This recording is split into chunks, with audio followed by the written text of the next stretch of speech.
Hello, welcome to round 10. Probably, well not probably, it is the midpoint of the season. We're here for the German Grand Prix, of course. The Tilke designed Hockenheim track. And we're here quite easily into Q3. Actually, I think I had the second or third time in Q2 even on the options though, I have to say. So that was quite a surprise. And look at that. The AI was strange, but I will show you how strange it actually was. So here I am in the fastest first sector, which is not unusual. And this is actually my third timed lap of this race. Or of this qualifying actually. I did one fast lap before, which was on improvement, then decided to throw in another one since I'm gonna start on the tires I used in Q2 anyway, so we have to save him, and also the race was probably going to start in the wets as well, which means I didn't have to be gentle on all my sets of option tyres. There you go, still in the purple sectors. Might I actually take the pole? I'm currently second. Fastest time is a 1:19.012. My current best is a 1:19.131. So we can do this. If we can do this, these guys are still on track trying to set faster time. And did I make it? Yes, I did. Oh my god. I actually got pole position at 1:18.727 is enough to edge out Lewis Hamilton's 1:19.013. So there you go. Goddamn pole position in the Toro Rosso. Never expected that to happen. This bodes well for the race, assuming the rain isn't too bad or too big of a problem, which it usually tends to be in that car. It's already lacking grip, even though I did do a what's it called again? RMD objective. There you go, which gave the car a little bit more mechanical grip, but it's probably going to be useless in the wet. Traction is just awful. There you go. The highlight of this little one, just woo, booyah! Good success in the Toro Rosso. This should get me noticed. And let's see if I can sort of do that in the race. Alrighty then. There it is. The rain is pouring down. And we are starting on intermediate tires. So hopefully that's not too bad. But, you know, I already was hoping I at least maybe could score some points, finishing top 10 after the great qualifying, but well,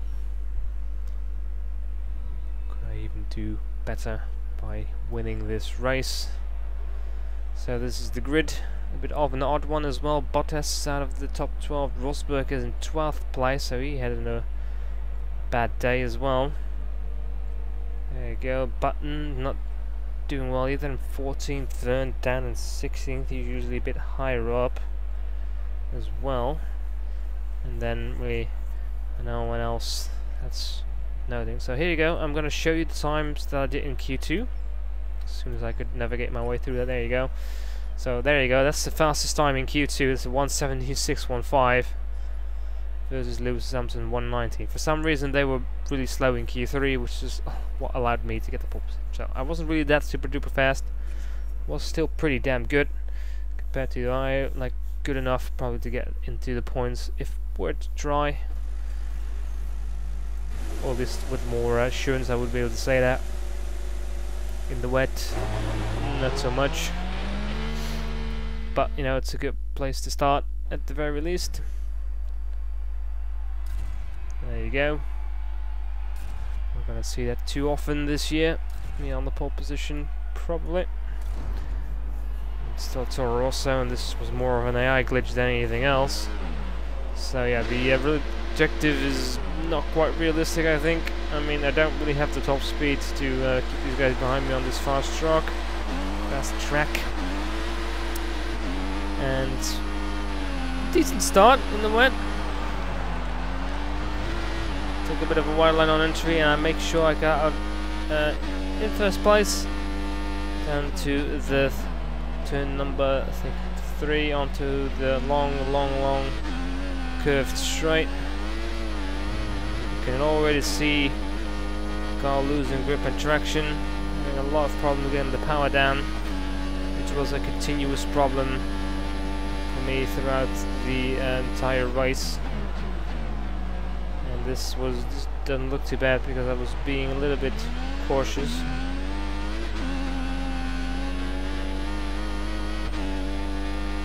But really, car handling didn't get any better than this. This is about as smooth as you will see me drive in this entire race.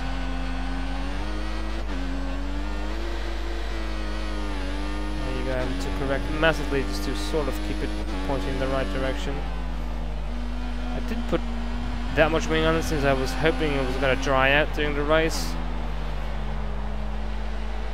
But you know, at least decided there was no message of it doing so, but of course it will still happen later on in the race.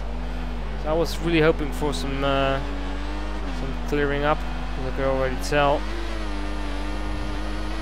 This wasn't helping me. So here we are, going on lap 2. Already figured out I have traction problems, so going to lean mix, going very, very wide. Ricardo has made it into second and Hulkenberg made it into third. I've lost the car. Tried to squeeze on Ricardo, but it's already too late, so we're gonna have to let him go. And that's how I lost first place. A lap later, same sort of issue. That corner complex before this little straight with Hormans, I turned in way too late. There comes Vettel slamming by. She passed Hulkenberg. And now Hamilton is in fourth again, so a lot of changing of positions that's going on there.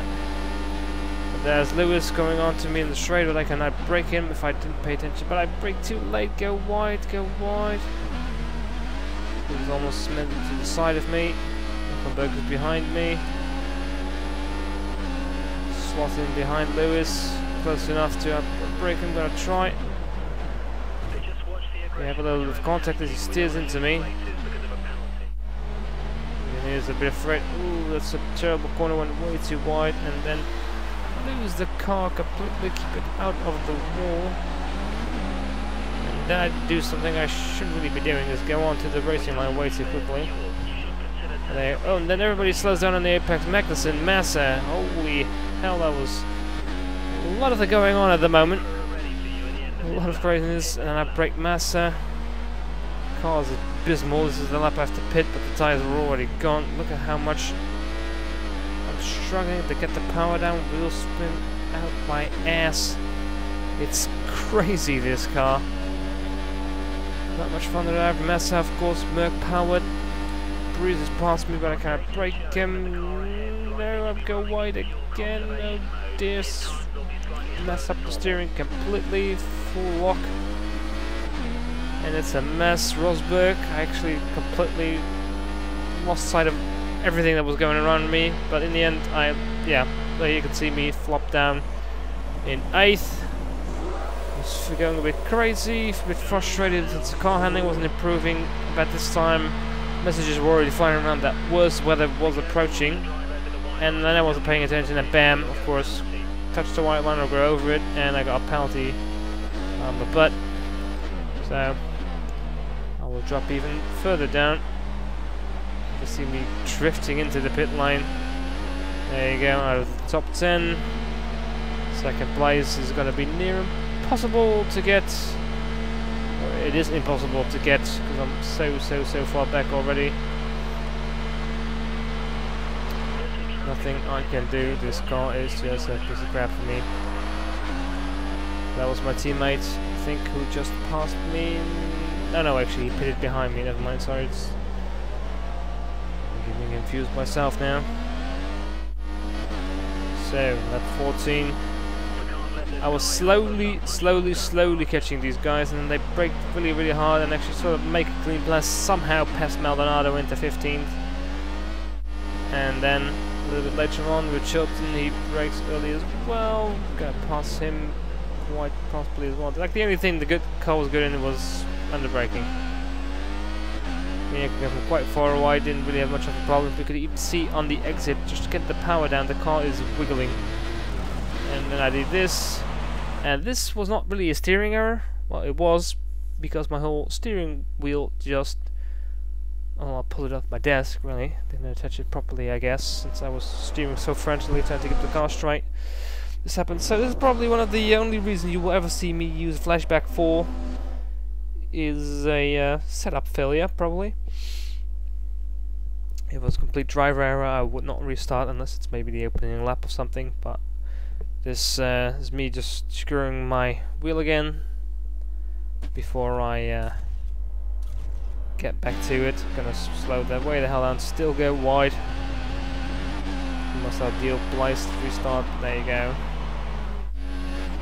It's a little bit like our sense of time option, you know, for the Peugeot. Get it? As you can see, struggling like mad. It's lap 18 now, and I haven't pulled away from either Chilton or Maldonado. They were just right on me.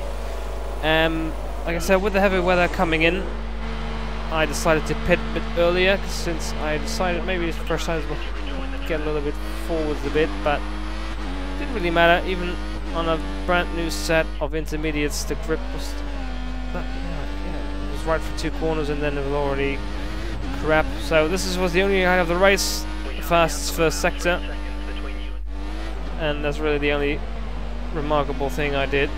Apart from pulling that, see, there you go, lap 20. Only 2 laps since I pitted, and there's just no controlling the car. It's just undoable. I just hit slightly Vinny because it's very slow, and decided just to force my way past him. Oh, here we go. Caught on to the back of the following group, lap 22, not too badly. Found a sort of other groove going on. Easy, easy. Nope, nope, nope, nope, not anything you can do. Can't not touch the throttle, and I slam it into the wall. At this point, I pretty much had enough. I was not having fun with a car that's going everywhere except the way that I wanted. Maybe I gambled wrong on the car setup as well. That didn't help, and that just, yeah, increases the effect that it has on this car. Makes everything 10 times worse. So I'm listed as a DNF for once, and I didn't really care at this point. I was just glad to be out of this hellhole of a bad weather. Well, it's a little bit like Melbourne, really. There's no no handling anywhere really, except when I brake, which is kind of useless, to be honest. Because yeah. Everywhere else having problems coming out of the corners, trying to get into the corners, sliding through the corners. Yeah, it just makes me so slow, even slower, that I couldn't even get Chilton off my back in the race. So here you go, Ricciardo won, Rosberg pushed his way up to 3rd, and I think actually lost by Hamilton, but he wasn't doing too well, I guess. So Rosberg is back in the lead alongside Hamilton. Actually, they're equal in points, and I just skipped everything. I was so annoyed, as you can tell. Badly to see, but that was actually fun to see. The 2 Mercedes boys are being equal in points. So that was the end of that race and of this video, until I noticed this coming up here. There you go. A contract offer for a better team, which is the McLaren team. So I was thinking maybe I'd go from Toro Rosso to Red Bull. That was sort of what I was thinking of trying to achieve if I can in my rookie season, like a bit like Kvyat did. But after that race, I was like, "Fuck you, Toro Rosso! I'm doing this." So see you guys next week in a new car, the McLaren Mercedes. Bye bye.